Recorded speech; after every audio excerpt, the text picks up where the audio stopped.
Good morning, welcome to my daily vlog. সকালবেলা পড়িয়ে চলে এসেছি একটা, এসে দেখছি ও রোদ পোহাচ্ছে, ওকে নিয়ে একটু আদর করলাম। সকালবেলায় এত লেট করে উঠি আর পড়াতে যাওয়ার এত তাড়া থাকে, তখন ওকে একটু কোলেও নিতে পারি না, নিজে কিছু খেতেও পারি না, তাড়াহুড়ো করে চলে যায়।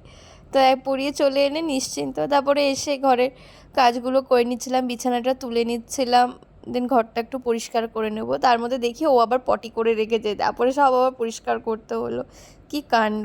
তারপরে সব পরিষ্কার টরিষ্কার করে নিজে একটু খেয়ে নিলাম ছাতুর শরবত, দেন ঘরটা মুছে নিলাম, দিয়ে স্নান করতে চলে গেছিলাম, কারণ পটিটা আমাকেই ফেলতে হয়েছিল বিড়ালের। আর ওই দেখো ও সেই কনস্ট্যান্ট বারান্দায় খেলে যাচ্ছে, আর আমি এদিকে জামা কাপড়গুলো তুলে নিচ্ছি, দেন এবার ভিজে জামা কাপড়গুলো মেলে দেবো।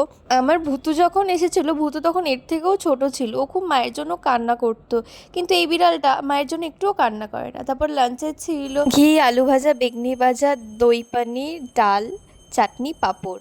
তারপর বিকেলবেলা চলে গেছিলাম পড়াতে, পড়িয়ে চলে এসেছি, দেন এসে আবার ওকে একটু আদর করছি, কারণ ও আমার পায়ে নুপুরের আওয়াজটা পেয়ে না, আমি যেই নিচে ঢুকেছি অমনি ও ডাকতে শুরু করেছে, দিয়ে আমি ওকে একটু কোলে নিলাম, আদর করলাম, দেন চেঞ্জ করে নিয়ে মুখে একটু প্যাক লাগিয়ে নিলাম, প্যাকটা লাগিয়ে নিয়ে একটু কুকিজ খাচ্ছিলাম। দেখো মুখটা বেশ ফ্রেশ লাগছে। তারপর বিট্টু এসেছিলো, আর বিট্টুকে মা মিষ্টি বিস্কিট এসব খেতে দিল, আর বিড়ালটা তো ওর সাথে খুব খেলা করছে। এই বিড়ালটা না অনেক কিছু জানে, মানে এই ছোট বয়সে ও কোথায় পটি করতে হয়, কোথায় টয়লেট করতে হয়, কিভাবে মানে সব কিছু, টয়লেট করে আবার দেখছি কাপড় চাপা দিয়ে দিচ্ছে, মানে এগুলো দেখতে না একটা আলাদাই লাগছে, মানে অনেকটা ম্যাচিওর যেন ও। আমার ভূতু এত ম্যাচিওর ছিল না। তারপর একটুও মুখে শব্দ নেই, খুব অল্প ডাকে, খিদে পেলে বলেও না, চুপ করে শুয়ে থাকে।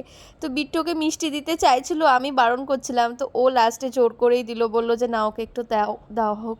তারপরে দেখো ও কি সুন্দর খেলা করছে ওর সাথে, হাতটা নিয়ে অনেকক্ষণ ধরে এইসবই করছিল। আমার বেশ টাইমটা, মানে আমাদের টাইমটা এখন বেশ ভালোই কেটে যাচ্ছে। ভূতও আসছে মাঝে মাঝে, কিন্তু এখনও পুরোপুরিভাবে অ্যাডাপ্ট করতে পারিনি একে। দেন বিট্টু বাড়ি চলে গেল, আর আমি রাতে ডিনারে খেয়েছিলাম মাখানা। তো আজকের ভিডিওটা এটুকুই, দেখা হচ্ছে নেক্সট ভিডিওয়ে।